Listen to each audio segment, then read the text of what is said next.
RTO વાળાને બોલાવો ને, કોઈ એક જણા બોલાવો તમારે જે રિસ્પોન્સિબલ ઓફિસર હોય આગળ. Please, જરા મારે ચર્ચા કરવી છે. please, you are please, my lord. Preventing me My lords, I cannot, I can, my lords. શું ચાલે છે તમારા આરટીઓમાં? તમારે ટ્રાન્સફર વ્હીકલ કરવા આવે, કેટલા ટાઈમે તમે ટ્રાન્સફર કરો છો વ્હીકલ?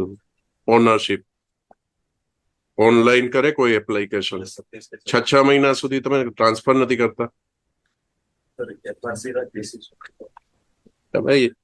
તમને ખબર છે મોટર વ્હીકલ એક્ટમાં પ્રોવિઝન શું છે? ઓનર કોણ ગણાય? જેના નામે વ્હીકલ હોય એ ગણાય.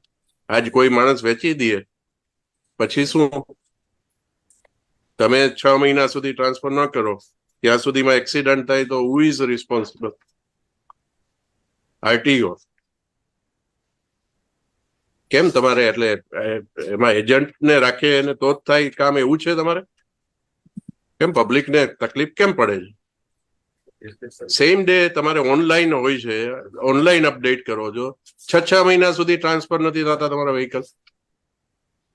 સપોઝ હસબન્ડ કોઈ ગુજરી જાય અને એના સન એમ કે મારા નામે ટ્રાન્સફર કરી દો વ્હીકલ, તો તમે શું ઇન્સિસ્ટ કરો છો કે વાઇફના નામે થશે, સનના નામે નહીં થાય? ક્યાંથી આ રૂલ કાઢો છો તમે? પબ્લિકને હેરાન કરવાના, હેરાન થાય એટલે એજન્ટને પકડે, એજન્ટ તમને કઈ લાભ કરી આપે પછી જ તમે કરો છો. બધું કહેવાનું જ ઓનલાઈન છે.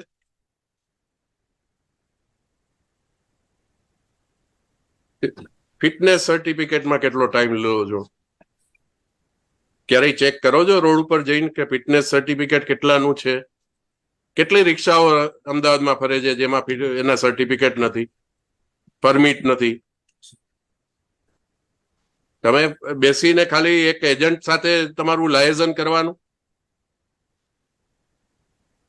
આ પબ્લિક માટે તમે આરટીઓ ચલાવો છો કે કોઈ એજન્ટ માટે ચલાવો છો કે તમારા સ્ટાફનો લાભ થાય એના માટે ચલાવો છો? પેમેન્ટ તો આ કરે છે ને ગવર્મેન્ટ, પગાર તો તમને આપે છે ને ટાઈમસર. કેમ માણસોને મુશ્કેલી પડે? ઓનલાઈન થાય તો સેમ ડે થવું જોઈએ. તમે એક પણ વસ્તુ મને જસ્ટિફાઈ કરો કે કઈ વસ્તુ તમે સેમ ડે કરો છો? લાયસન્સ ટ્રાન્સફર કરવાનું હોય કે લાયસન્સ રિન્યુ કરાવવાનું હોય તો એ 15 દિવસ, મહિના દિવસ સુધી તમારે ત્યાં પડી રહી. શા માટે? સ્ટાફ નથી. એક આ તમારો સર્વર ધીમું છે, સ્ટાફ નથી. સર્વર ધીમું છે, સ્ટાફ નથી. અને જો એજન્ટને પકડો અને કરો તો સવારે આપ્યું હોય સાંજે થઈ જાય. ત્યારે તમારા બધા ક્રાઇટેરિયા જુદા થઈ જાય.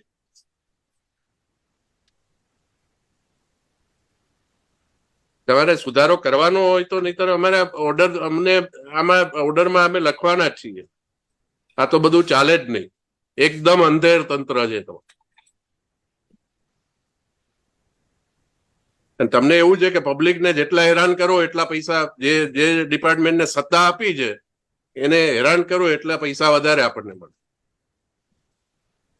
ગવર્મેન્ટને નહીં. જે કામ કરતા હોય એનો લાભ વ્યક્તિગત તમે જુઓ. Otherwise there is no purpose. તમારી પાસે કામ આવે તો સવારે આવે તો સાંજે કેમ ન થઈ જાય? બીજા દિવસે એક રિઝનેબલ ટાઈમ 24 કલાક, 48 કલાક. 6 મહિના તમને, મારી પાસે દાખલો છે, મારા નજીકના સગાનો દાખલો છે. 6 મહિના સુધી એમનું એક્સેસ જેવું વ્હીકલ ટ્રાન્સફર નથી કરતા.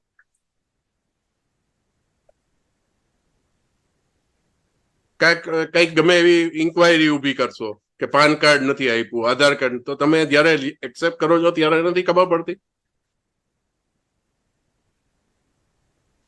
તમારે શું સિસ્ટમમાં કરેક્શન કરવાનું? મને વ્યક્તિગત કોઈ સામે વાંધો નથી, પણ તમારો જે એરિંગ ઓફિસર હોય, તમારો સ્ટાફમાં ઘણા ખૂબ સારું કામ કરતા હશે, પણ જે નથી કરતા અને જેની મેન્ટાલિટી આવી છે, માણસોના કામ દબાવી રાખે છે, એનું કઈ કરવાનું નથી તમારે?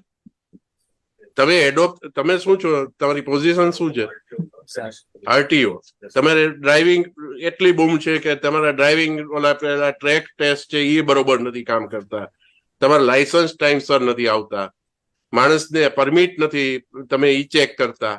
અત્યારે તમે રિક્ષાઓ જોવો છો શહેરમાં કેમ ફરે છે? પેપર ન્યૂઝપેપરના તો ફોટોગ્રાફ એટલીસ્ટ કન્સિડર કરો તમે. કઈ રીતે હોય છે? બહાર પેલા દફતર લટકાયેલા હોય છે, 10 પેસેન્જર ભર્યા હોય છે, તમે કઈ રીતે પરમિટ કરો છો? મારુતિ વાહનમાં કેટલા ભર્યા હોય છે? અહીંયા તમે ઇસ્કોન સર્કલ ઉપર ક્યારેય જોયું છે તમે? તો પોલીસ ડિપાર્ટમેન્ટ નું તો હવે મને કઈ કહેવા જેવું જ નથી રહ્યું.